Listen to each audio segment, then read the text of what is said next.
Should the group of five have their own playoffs? We're going to talk about it.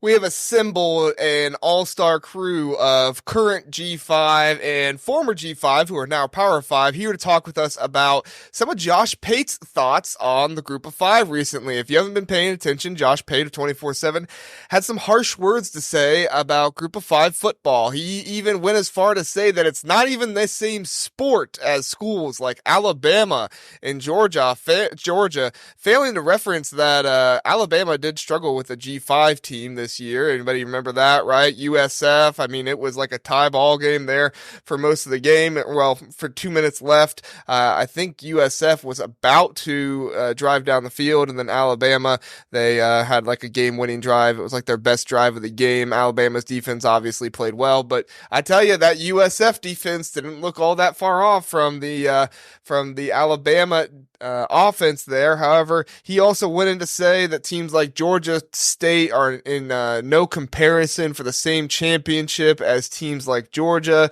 He went as far as to say that people can't even recognize G5, can't even recognize. Sorry, G5 guys, you guys are not even recognizable against the likes of Alabama and Georgia. If you can't tell, Josh Pate a little SEC heavy. I know he doesn't like it when people say that, but that's my opinion.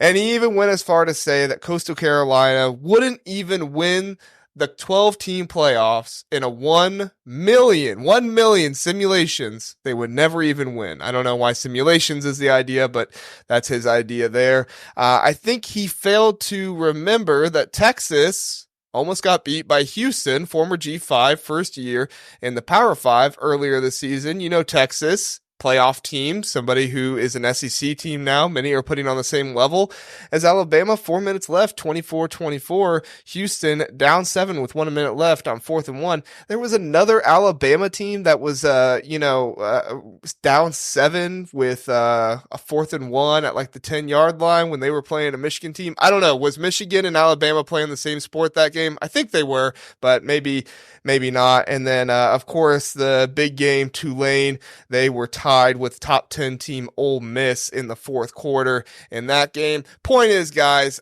I think Josh Pate's thoughts on G5 is not even playing the same sport as Alabama and Georgia. Pretty ridiculous. Obviously, they're playing the same sport. To disrespect another school like that is crazy, but it does bring up a good thought of, should the group of five, like the FCS, have their own playoffs, their own championship they play for? Is that something you guys would want? Is that something you guys think is more fair? Steven, we'll kick it to you first. What are your thoughts? You know, I think what the G5 is looking for in this whole playoff scenario is just more inclusiveness and just wanting an opportunity to be invited to the table. And this whole idea of let's have a whole G5 playoff that's separate from the big boys is the complete opposite of what we're looking for. We want to see that the table, just like the NCAA tournament, 6 teams beat ones every now and again. It happens. You know, it took a long time for that to happen. But when you get enough shots at it, eventually there's going to be some upsets. So I just think this idea of should you have your own separate tournament and you're a lower level football team or program or division altogether is just outlandish. You know, I think, there are upsets that happen every single year. We see it in non-conference play. I think the bigger opportunity is just schedule reform in general. I think, if you force some of these P5 guys to go on the road and play some of these G5 guys at their place and not only, just buy games, body bag games, whatever you want to call them, pay them $3 million to come to your place and more than likely take an L. But if you had to go on the road and play those games, come to some hostile environments on the road and play, those upsets would be a lot more frequent. So, in no way, shape, or form would I ever support or think that the G5 should have their own, separate playoff. It just doesn't make any sense for me. What about you, Caleb? Oh, man. Okay. Well, I may be a millennial, but I am no socialist until it comes to college football. I'm all about inclusivity when it comes to college football. And I agree with you, Steven. All we want is a shot. I can't believe I'm going to say this name, but I don't know if you guys ever heard of a program called Boise State. Boise State they've been a great program. They've kicked our booty for a long time. Other than the past couple of years, we finally got them. But they kicked some P5 butt back in the day. And Tulane beat USC back in the day. And, I was trying to catch up on what Josh Pate has said since we're going to be talking about it. And there was another video that, I don't know, I think Group of Five was really on his mind, or we must be getting to him because he likes to talk about it a lot. But he read off some records, right? That's of some of these schools against Big Ten and SEC schools. And my thing is, when you're reading off records like that, all you need is one win, right? If he gives the G5 one win, which we have way more than one win against P5 schools, and ranked P5 schools as well. All you need is one, and that means we deserve a shot at the national championship. And so, but here's the other side of it: is okay. You're gonna call us Division I schools, and you're not going to let us compete for a national championship. I don't want to be considered D1 anymore. I would rather compete in a postseason tournament with just the G5 schools. It would generate a lot of money because I would assume you're going to get some home games. Some teams are going to get home games and things like that, and TV deals. And I think that's what the commissioners want. I do think Josh is right there. However, if you're going to call us D1, FBS, D1 schools, I would like a shot at the national championship. And until this year, this upcoming football season, we haven't had that chance. So I do appreciate them inviting one school to the postseason invite, as we like to call it over here. But I don't appreciate the slander on G5, because as long as there is one G5 school beating a P5 school, whatever their titles are, then we deserve to be in the conversation. Trevor, Saturday's Warrior, Mr. Saturday's Warrior. You guys just moved. You left us, but I'll forgive you. But how do you feel about this? I've got the unpopular opinion tonight. I actually really like this concept, and I agreed with a lot of what Josh said. I don't agree with, to your point, that it's a different sport. BYU certainly had its share of embarrassments against the Group of Five or the Power Five schools, prior to, even this last year, but certainly had plenty of upsets too.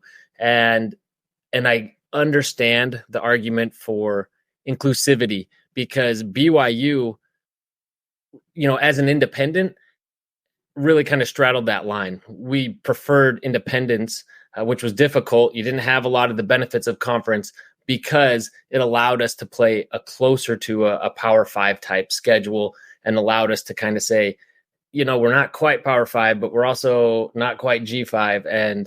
And so I understand that that was a perception thing, right?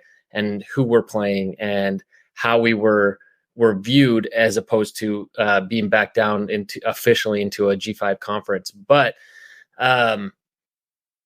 I guess when I look at this, I'm looking at it in reality. What I would prefer to see is a playoff.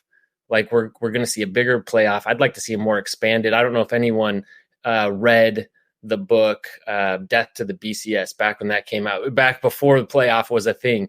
And that was what they proposed. They were talking about each conference champion having representation across both the Power and G5 represented in the playoff.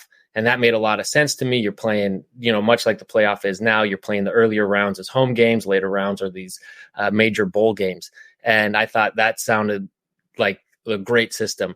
Now what we're getting, even though it's kind of under the guise of an expanded playoff, it's more inclusive. It's less inclusive because it's so much more difficult for these Group of Five schools to gain access. Because it's still, you're basically limited to that one spot, which was really, at least you get one spot every year. But now, instead of having like Cincy, instead of having to go win one game or maybe win, one to get to the championship, now you have to win several rounds to get there. And that is actually going to make it even harder with only one representative for a group of 5 to be able to move up. And yes, they have a chance. And yes, we've seen amazing upsets over there. You talk about Boise State. We all think of that Fiesta Bowl over Oklahoma.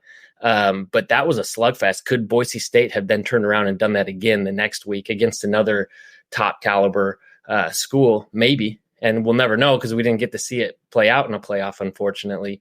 But, the likelihood as you progress each round is just going to get tougher and tougher. So I still think that a playoff that included the conference champion from every conference, including all the G5s, would be ideal. But we don't have that, and we're not going to get that because BYU is someone who's finally moved up and is part of the club. Well, guess what?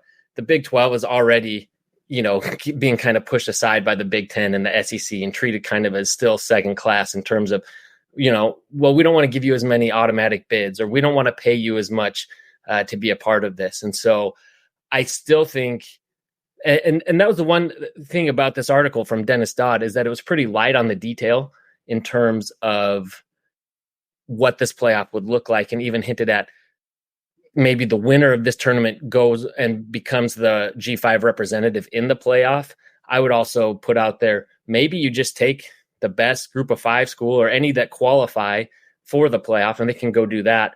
And then you hold this G5 tournament for everybody else. And so that way you're not removing that seat at the table for the G5 schools, but you're still allowing them to go play a meaningful postseason for the rest of the schools, which would be, I think everyone can agree that what we have here on the screen would be way more entertaining than watching a bunch of very bad bowl games, throughout that bowl season. So I think there's a way that we can kind of make the most of the system that we do have. That's unfortunately the realistic option, and still be able to put together an entertaining product for G5 schools that would give them some meaningful games, and I think bring in a lot of revenue. All right, Trevor, I guess that means I'm up. Caleb, first of all, I want to say you're welcome for your quarterback. We'll start there. But beyond that, you guys have all brought up some interesting points that I'm going to bring up a few. You all mentioned G5 teams that rose to the occasion, right? So UCF 2013 against Baylor in the Fiesta Bowls kind of started our rise to national prominence, right? And beating Baylor when I think the ESPN analysts had like 70, were predicting 77-3 or whatever, right? So Exhibit A, 2017, 2018, undefeated seasons, 2019, 1-loss season. All these different teams, what it shows is that G5s can compete with P5s. Now, can they do it consistently? That's the question. That's a lesson that UCF has learned as we kind of moved up, is depth, right? We've always had those players in the fold, being in the state of Florida, especially on the skill side, but that depth on the line, et cetera. So there's a question of, can they compete consistently, right? And there's a question of, from a brand building perspective, is not all G5s are created equal either, right? In my opinion. And I think that was proven out with that run in the AAC. So, for example, Western Kentucky, since you guys are on the podcast tonight, you guys did you guys have done a great job of moving up the past few years, even within those ranks, right? And within the G5, I would say you guys are on the higher end of the G5, right? Then there's other programs that just simply can't afford to be there. So there's even stratification there, as well as there is in the power conferences, right? So we now know JR, it's Power 4, right? Officially, with the Pac officially being stripped in August. And probably Big 10 killed the Pac-12. Yep. And we're hoping for the ACC next. Oh, what did I say that? No, just kidding.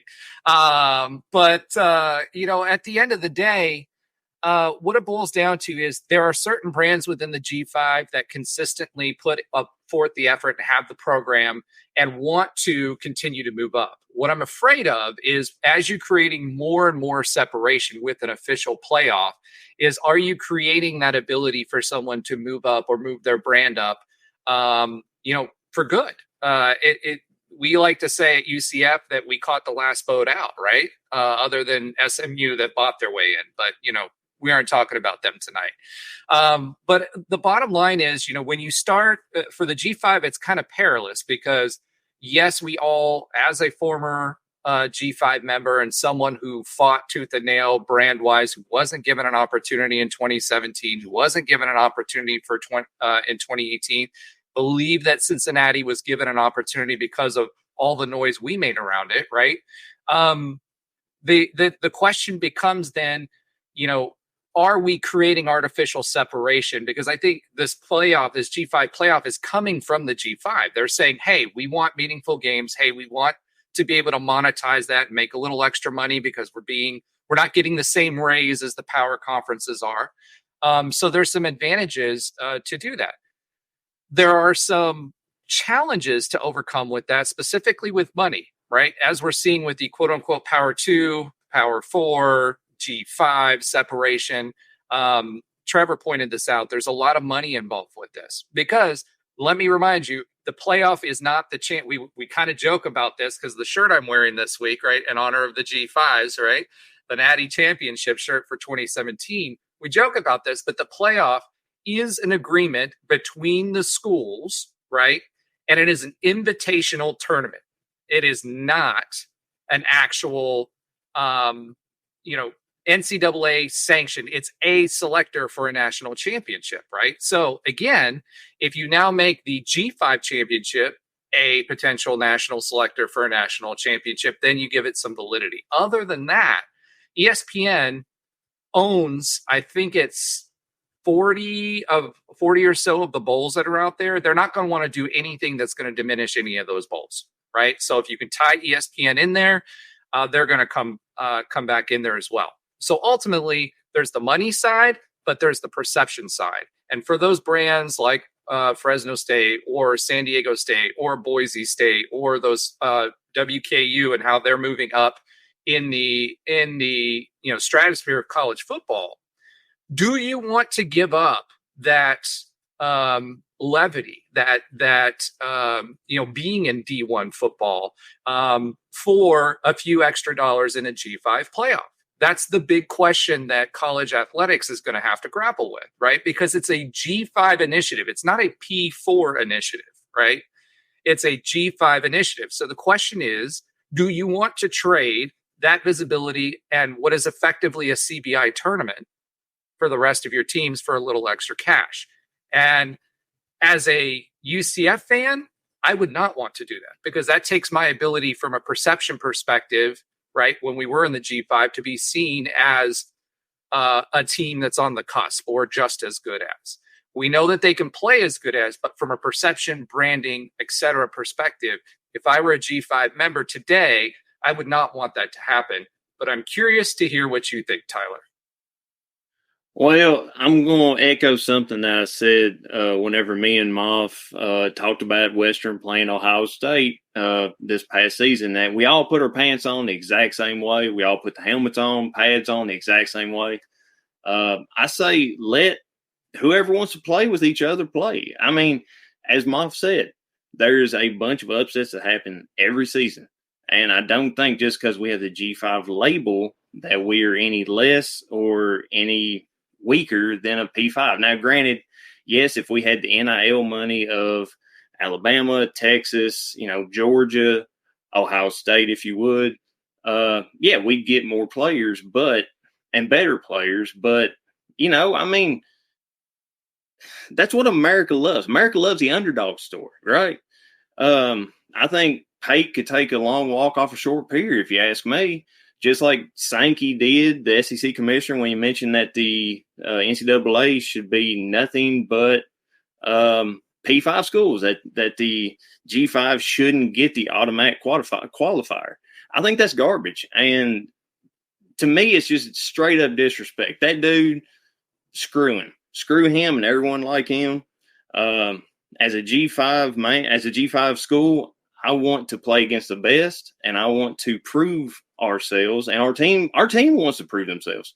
I think let's play. Like I said, Boise State did great things in the BCS era, and I think any like JMU, They had a great last season. I believe they could probably continue to be great.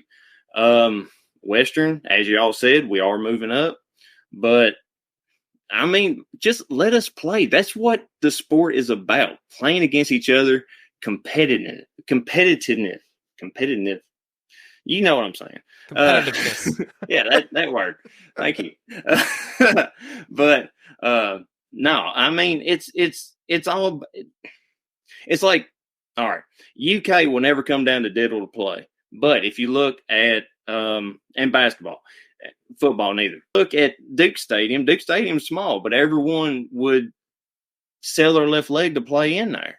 I mean, let the G5s play with the P5s, and I think after a while you figure out the P5s ain't garbage. I mean, it's just a different label, and I say abolish all the labels. Just let whoever wants to play, especially with the expanded playoffs. Just let's do our thing, man. That's it. I love it. I love all the different opinions and all the different thought processes there. Obviously, for me, it's rather difficult to think about, the G5 level and stuff like that. I'm one of those. I'm a fan of one of those programs that sits, kind of where. Right? Yeah, I know what you're saying.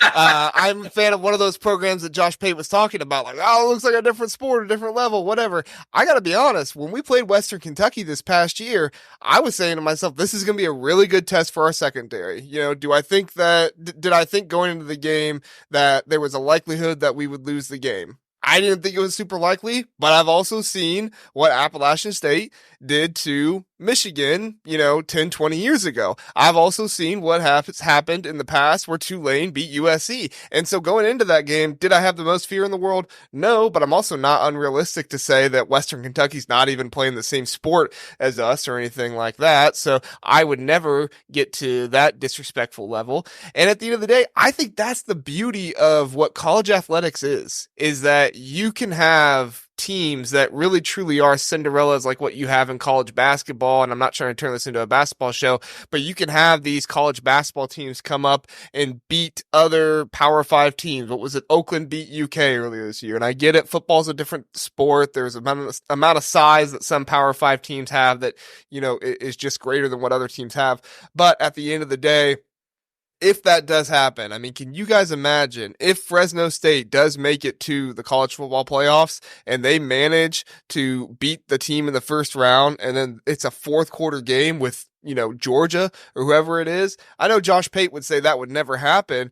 I want to let it happen. I want to see it happen because at the end of the day, I'm a fan. I don't care about the revenue. I don't care about all that stuff. I just want to see an entertaining product. And if I'm a fan of a team like Fresno State, if I'm a fan of a team like Western Kentucky, I want to see my team have a chance. That's where I stand with it all. Caleb, I'll turn it back to you, and we'll just kind of hop around, kind of give our thoughts a little bit longer before we move on from here. But, I mean, when you look at it, the 12-team playoffs, do you think that it would be a better option for each conference to have representation rather than choosing the highest ranked conference foe or the highest ranked conference champion from all power or group of 5 conferences? What are your thoughts on that, Caleb? 100%. I am totally with Trevor.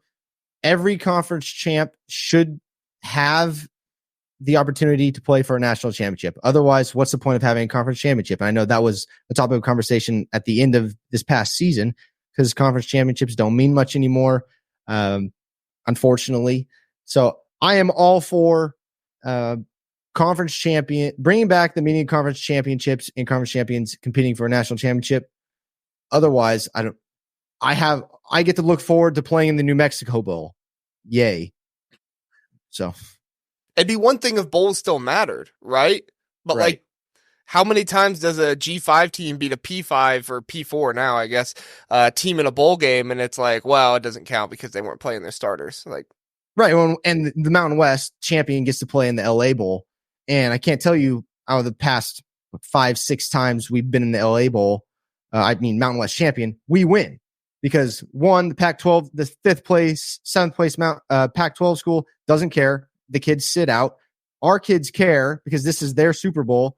We smoke them, right? So we don't get to play their best, but it's a bummer. but so in that sense, right, then we can talk about, okay, maybe the G5 playoff is the better thing to do because that's going to generate more eyes, as Roger said, more revenue, and that's going to help out a Fresno State. Or we could just play UCLA every year. I think we beat them the past 4 times we played them, but they got the invite to the Big Ten, but that's fine. That's neither here nor there, but that's USC. That's USC, bro. USC had to do that to be able to move on to the Big Ten. Yeah, I know. Yeah. Hey, to That's carry how him with ordered them. Yeah. So, so I understand the G5 wanting to separate and do that. And if they do that, that's fine. I'm going to watch no matter what. Just like you, JR, I'm a fan of the sport. No matter where Fresno State goes, they get demoted to FCS, G5, they get brought up to the P4. I'm going to be a huge fan of Fresno State no matter what. But I'm at the same time, if I'm thinking at administration level, I get why they want to do what's best for them to get in front of eyes, get into different markets and things like that. So I get it. Yeah, it's an interesting, when you're talking about eyeballs at the G5 level, and I know we keep making basketball comparisons, but it's the Cinderella, it's the tournament. You've got a bunch of quote unquote mid majors and lower type of teams that everybody gets to participate in some form or fashion. By and large, every conference does, right? The question is going to be, as this kind of moves along, if there is a G5 playoff, will it be the CBI from an eyeballs perspective? How many people are watching the CBI or the NIT or well, actually, I shouldn't say CBI, I should say NIT. How many people are watching the NIT, right? I can tell you as a participant recently, because our basketball program has not caught up to our football program yet, or hasn't since 2019 when we were playing Duke. Is that going to be a net benefit for the G5? And would you still rather have an NIT type of perception or eyeballs versus, versus local bowls, right? Because one of the other things you're talking about is for G5 programs, the budgets are different, and that extra travel is going to make a difference for your football team. So if you don't have those budgets, if you're not one of the higher end or higher budget teams, is that going to make a difference? Will you see people not participate because of that as well? So for me, at the end of the day, if I'm the G5, I'm going to push for as much inclusion as I possibly can, right? In the playoff, I think that's the narrative you want to take. And then if there's another conference tournament, I would avoid calling it a playoff. I would call it anything else but a playoff, because then you've got the A playoff and you've got the B list playoff. You don't want to have that perception, right? But I do think it's an opportunity if you can get the best G5 teams together and some of the P5 teams together and play another round of the playoffs or whatever you want to call it.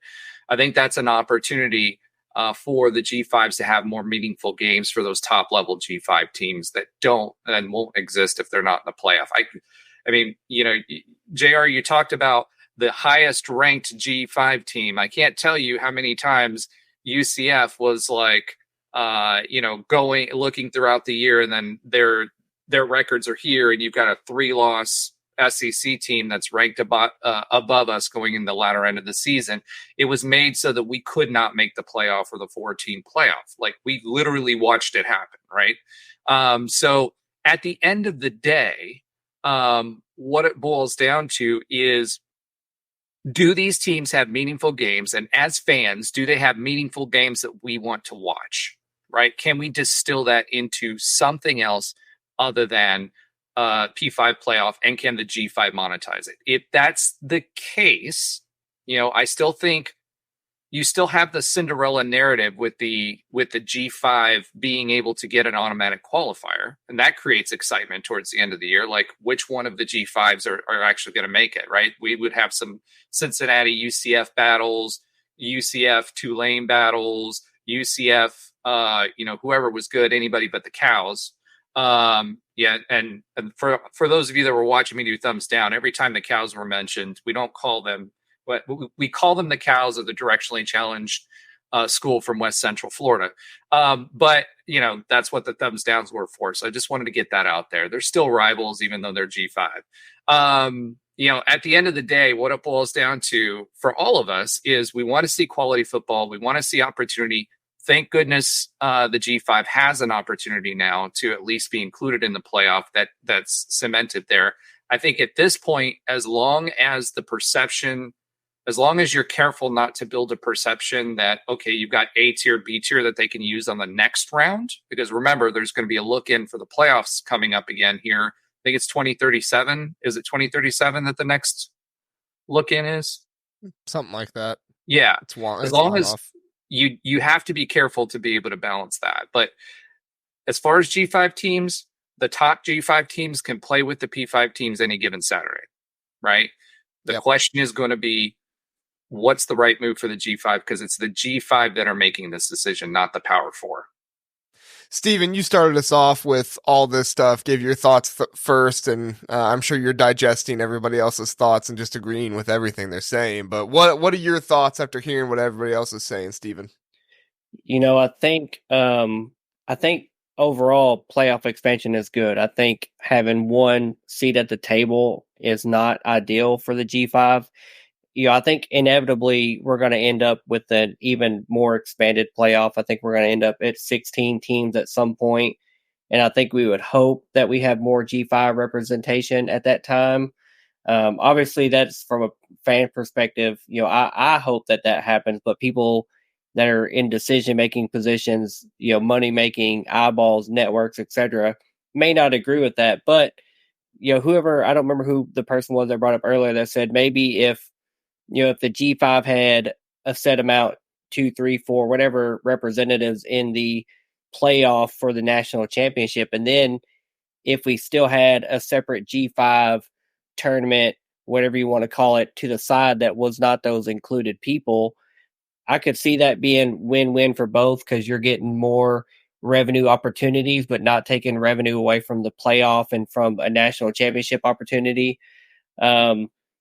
It all comes back to that inclusiveness and just wanting to be at the table and have the opportunity to pull off the upset, because, when those type of upsets happen for a Western Kentucky or for a Liberty or for whomever is at the table or at the cusp of beating a P5, a P4, whatever it is, those are program changers for you. You can alter the perception of your university. There's figures and stats that point to the enrollment numbers and how it changes that, the recruiting aspect of it, and just how that, just the dominoes that it touches and makes your program better for the long term and the short term immediately. But you have to have that opportunity. And if you're not at the table, or if you have a 1 in 12 chance of getting to the table, you're talking about a long shot to even get there. And then you have to think about, how do you schedule yourself in the non-conference? Some of our schools at the G5 level, do you want to have 2 or 3 body bag games, just to make a few $1 million, beat yourself up, injure yourself up, and then go into conference play hurt and hope you go through that unscathed to even get that seat at the table? Or, do you schedule nobody? I don't want to say nobody like the number 1 seed on this bracket beside us, but do you want to have a week out of conference schedule, play nobody, but you breeze through it, and then you breeze through your conference schedule, and you get that playoff opportunity? There's just such a bigger play at hand here, but you have to have the opportunity. If it's a 1 out of 12, I mean, that's a long shot, in my opinion, for any of us at the G5 level to even get that opportunity. If it goes to 16 eventually at some point, I mean, there's got to be more than 1 seat at the table. But if the decision makers have that, that final say, it may just stay 1 G5 at that point. Yeah. Go ahead, Trevor. What I was going to say is, I agree. And, you want to have that seat at the table, but right now it's an illusion. I mean, we've seen I pulled it up here, the Dennis Dodd article, but the the percent that the group of five. So even though the group of five is actually going to get a higher payout in total dollars, it's actually the percentage is being cut from 22% of the pie to 9% with this new expanded playoff. And so they're giving you a little bit more money, but in reality, it's even less. And now, the Big 12 and the ACC are even being pushed aside a little bit. And so I think it's an illusion. They're happy that, and this is where I guess I would kind of agree with Josh Pate is they're, as long as everyone feels like they're included, then they can give scraps and people are happy to take that. When I think, why not be proactive? I mean, I don't know if by creating this tournament that takes away the G5s or would have to. I feel like there's a way that they could maintain their seat in the official playoff, but whatever you want to call it, but to still have another tournament. Because I mean, as much as we like to feel like we're included and we're there with everybody else, and I think those games should be played, and I want that too. I'm not saying that by any means, but despite what Roger thinks, the last time a G5 school won the national championship was in 1984. So it's been a while. And that's even debatable. Not really. But pretty official. So, well, anyway, that's another conversation. But anyway, so the point is, regardless of when it was, I mean, we're fighting for those scraps. Well, the G5 is. And so I would love for the G5 to be proactive and not just kind of sit there and happy with the little bit that they get. And that's why I think something like this is cool, because I think this would generate interest amongst fans much more than the bowl games are. And I also wonder, I'd put it out there, what if this were like an NIT thing and it weren't just the G5, it was also maybe some of the other Power 4 schools that weren't included in the playoff, and then you get kind of a secondary tournament, and then you're playing that, but obviously there's going to be a heavy representation from these G5. Maybe it's set up in a more equitable way that there's better representation for the G5 in that kind of tournament, and then you are getting still that mix, and it's not so separate. Maybe that could be beneficial too, because you're still getting college football, but then you also get the benefit of the thrill that watching a playoff brings and watching teams advance from round to round. To me, I think that sounds entertaining.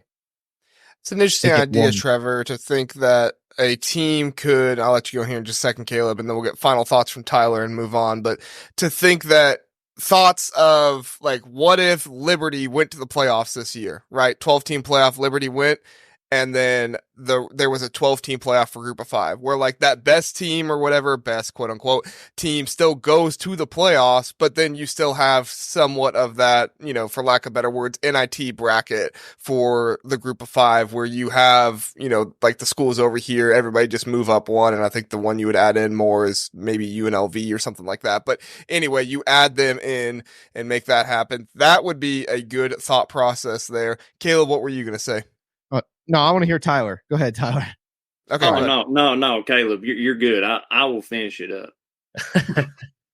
Tyler, the entertainer.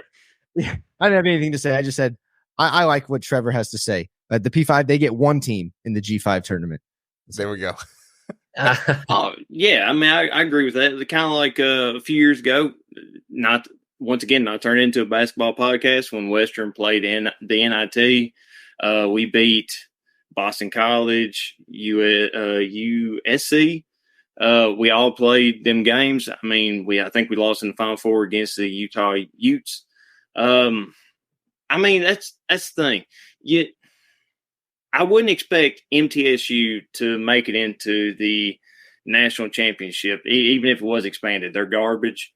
That's it. But I mean, you got to think of some of the higher up G5s could possibly play. I mean, instead of getting just the normal Clemson, Ohio State, Georgia, Alabama, or Michigan, Georgia, Alabama, same thing. I mean, there's some G5s that would be able to compete against the P4s, P5s, whatever you want to call them. I guess P4s now. But I can kind of see it both ways. I disagree with what Pate said. Like I said, I don't like anything. I hate the disrespect that he threw at us because it was just uncalled for. It's kind of the elitist mindset, if you ask me. But I kind of do like the NIT to where you would have the G5s and some of the P4s come together and play. But I think some of the higher up G5s that maybe have proven themselves can play against the P4s in the expanded playoffs. And I just think that should be the way it should be, because not fair, but just because those guys earned it. I mean, if you look at Colorado versus Colorado State, no matter how you feel on the side of whichever team, I mean, it was a great game up until the end. I mean, I just hate the elitist mindset of some of the P4s versus G5s, that no matter what you do, you can't never beat us. I work with a bunch of UK fans. Those boys have been in the SEC since for like 90-something years. They've only won 2 conference championships, even if you want to call it that. Them in football should be a G5. They are garbage, no matter how you cut it. As a P5 participant, that's all I want is just a shot at the big chance, kind of like in Dumb and Dumber. Are you telling me? So you're telling me there's a chance, huh? That's all I really want. I thought you were going to say Pretty Birdie. Nah, so you're telling me there's a chance. Give me a chance. That's all I need. Give me a chance. Give me one chance. I love it. All right. We're going to end this with round robin really fast. Simple question. Just give me a yes or no. Simple question. Should there be a G5 playoff? However we've talked about it, doesn't matter. Just give me a simple yes or no. Caleb, should there be a G5 playoff? Oh my gosh, it's never simple. In the real world, yes. In my fantasy world, no, never. Trevor, yes or no? Should there be a G5 playoff? Depends how it's done, but I'd say yes. Roger, should there be a G5 playoff? If you were asking me, no. Simply because I think it'll hurt the G5. Steven, G5 playoff, yes or no? No, absolutely not. There should never be a division of the Division 1 that we already have. Tyler, G5 playoff, yes or no? No, man. I think you already know how I feel about it. No. I love it. All right. Hey, thank you everybody for watching this. If you want to find any of these guys' podcasts, there are links in the description. All these guys run great podcasts and they are for the College Huddle. So you can find those and linked in the description here if you're listening on YouTube or if you're listening on podcast. So if you're a BYU fan, go check out Trevor, UCF, or even if you're not even a fan of those schools, go check them out. You can find some good content there. Your team might be playing them this year, something like that. And you can hear a little bit about their team. So thank you everybody for coming in. We appreciate you being here. Thank you everybody for listening. Have a good one. Go Dogs, baby.